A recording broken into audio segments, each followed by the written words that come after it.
Okay, part 4 of the Reconstruction videos, lecture videos.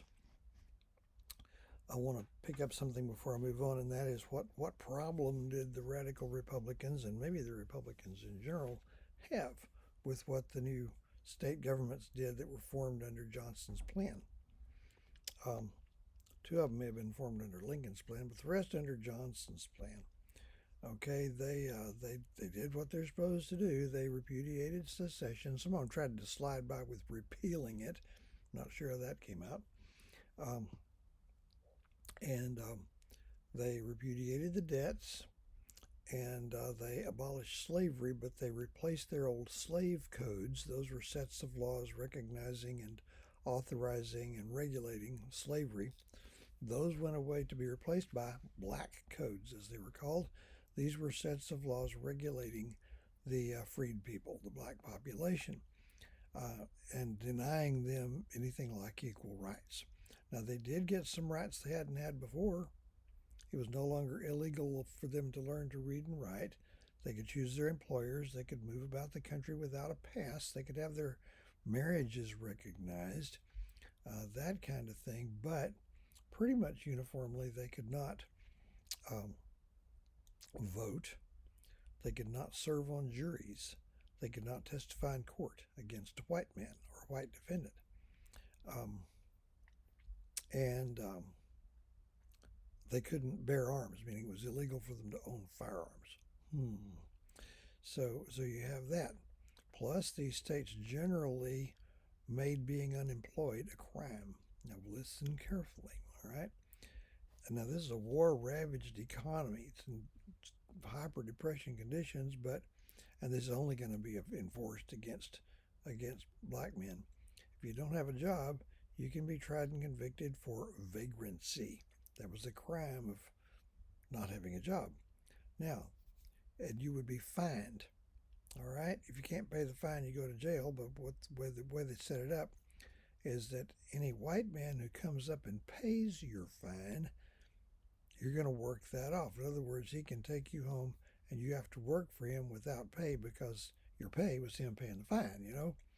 And that slipped through a crack, a loophole in the 13th Amendment, which says that neither slavery nor involuntary servitude shall exist within the United States except as punishment for a crime. Okay, that was slick.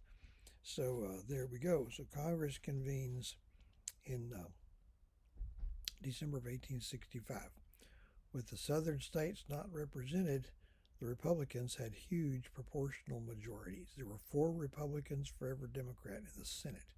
There were 3 Republicans for every Democrat in the House of Representatives. So, as I've told you in other contexts here, whenever one party is just preponderantly out ahead, the minority party is not really in position to do anything. The real ball game will be between different wings of the majority party, and that's what you had in the year 1866. We're now looking at congressional Reconstruction. All right, Lincoln's plan's been foiled. Johnson's plan pretty much too. So the Congress takes the lead. All right. There were 2 basic viewpoints among Republicans. You had radical Republicans who wanted to make extensive changes in the South, its economic system, its social system, and all of that. Some of them were well intended, and some of them were out for vengeance. And you had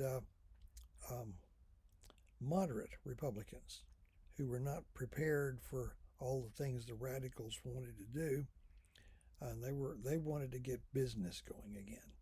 So neither one's going to be completely satisfied. Radicals didn't have the votes to get their radical measures through without moderate support, so they got to water everything down to bring the moderates along. Johnson in 1866, well, he's already working on it. He didn't mean to. Some things he did alienated moderates and drove them into the radical camp. So the radicals were getting stronger and stronger as time went by. All right. So Congress then did a very congressional thing. they appointed a committee to investigate, the Joint Committee on Reconstruction.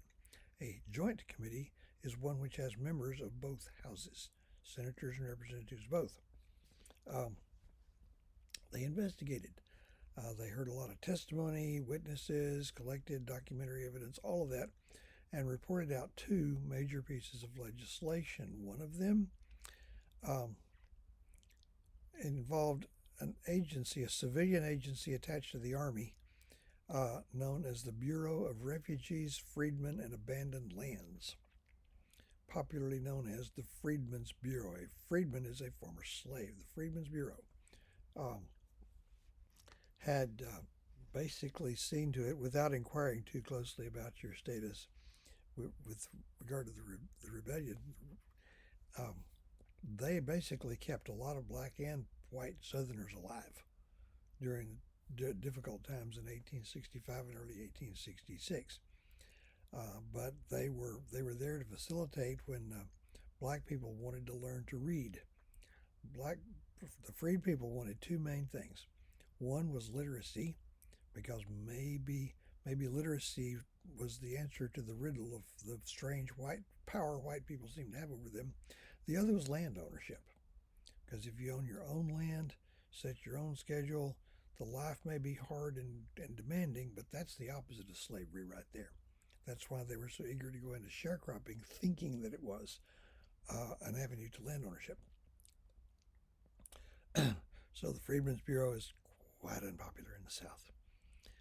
There weren't enough Freedmen's Bureau agents, less than one per county, to enforce anything with regard to the cruel labor contracts.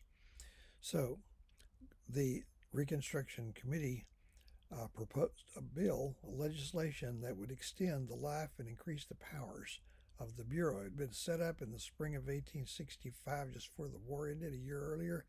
It was slated to expire after 1 year and just cease to exist. So this bill would keep that from happening and make it more powerful. And both houses passed it. Johnson vetoed it. And that helped alienate a lot of moderates into the radical camp.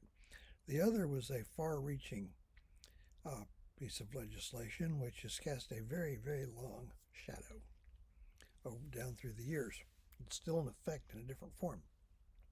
And before I tell you what it was, I will tell you what all the Republicans, from the most radical to the most moderate, agreed on. They all agreed on this. The Republican Party must remain in power indefinitely. Well, don't parties usually think that? Well, yeah, up to a point.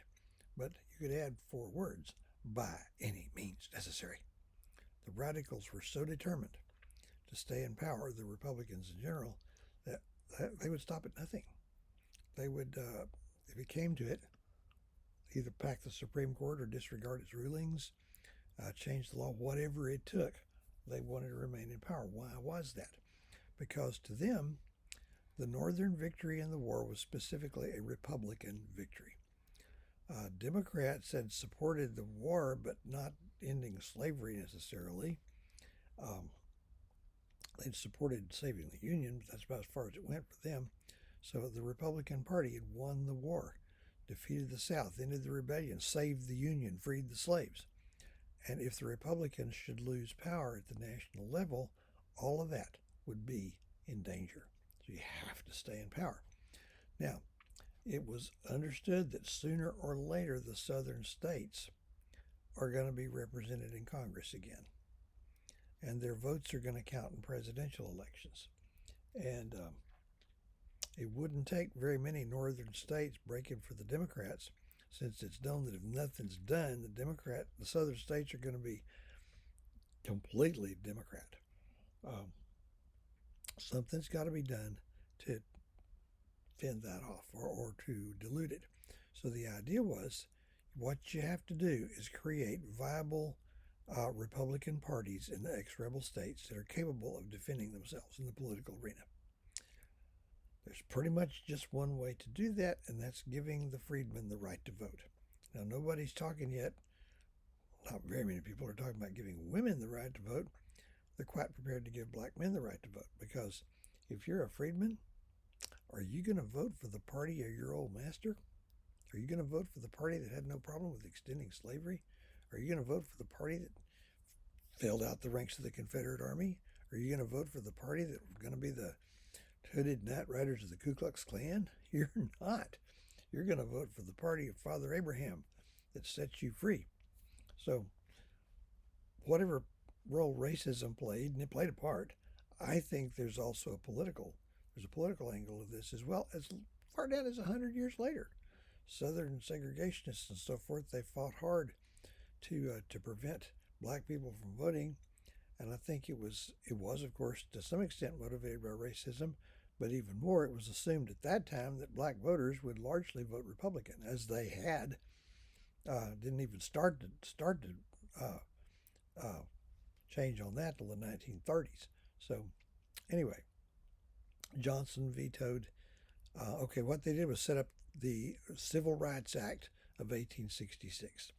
It was a hypocritical attempt to force Southern states to permit black men to vote without forcing Northern states to do the same thing. Okay? It started by defining citizenship in such a way that included the freed people. If you're born within the United States and subject to the jurisdiction thereof, you're a citizen. So that conferred citizenship on the African Americans.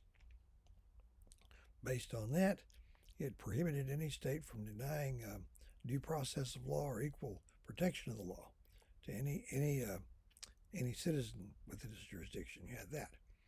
But here's the thing about voting. Any state which denied any portion of its adult male population, of the right to vote would forfeit a similar percentage of its representation in the House of Representatives. Okay. So if Mississippi is 55% black, and it was approaching that, and they don't let black men vote, then Mississippi just lost 55% of its seats in the House of Representatives. And there's another thing here. When slavery went away, so did the Three-Fifths Compromise. So these southern states, the white people had been electing enough representatives to represent the black 60%, 3/5 of the black population. Now they're representing 100%. So the South actually qualified for 23 more seats in the House of Representatives than it had had in 1860. All right, so Johnson vetoed that one as well. At that point, enough moderates had moved over to the radicals that Congress rose up in its wrath and passed both those bills over Johnson's veto. So there you were.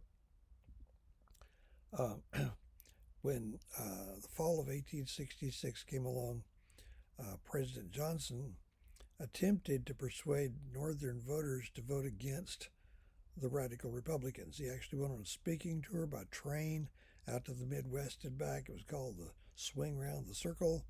Audiences would gather every whistle stop, and he'd make his speech, and sometimes he'd be heckled, and he could heckle them back, and he'd get mad at them, and strikingly unpresidential.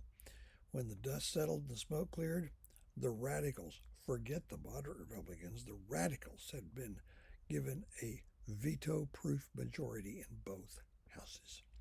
So in 1867, we've arrived in the land of radical Reconstruction.